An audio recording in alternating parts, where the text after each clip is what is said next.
ఆఖరికి కోపం వచ్చినా రాముడితోటే.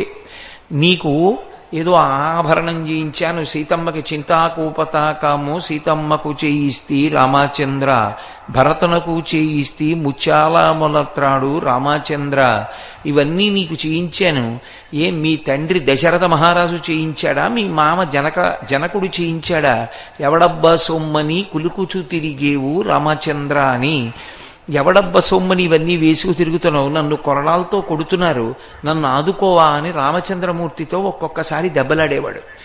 దెబ్బలాడి అలిసిపోయి ఆయనకే బాధ కలిగి, రామా నిన్ను దెబ్బలాడానా అని, అబ్బా ఈ దెబ్బల కోర్వక నిన్ను తిట్టి తినయ్యా రామచంద్ర అనేవాడు.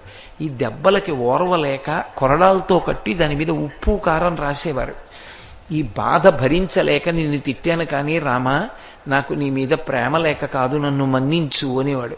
పలుకే బంగారమాయేనా అని, ఏమయ్యా పెదవి విప్పి పలకరించమే, పలుకు బంగారం అయిపోయిందా ఏమి అని చెప్పి ఒక కీర్తనలో అడుగుతాడు.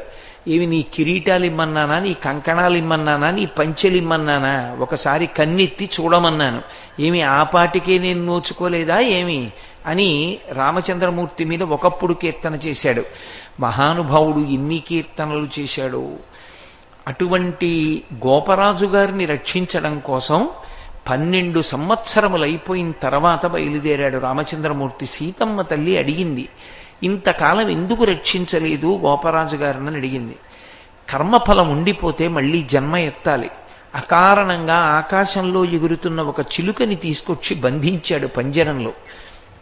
ఆయన ఎన్ని సంవత్సరములు బంధించాడో అన్ని సంవత్సరములు కారాగారంలో ఉండాలి.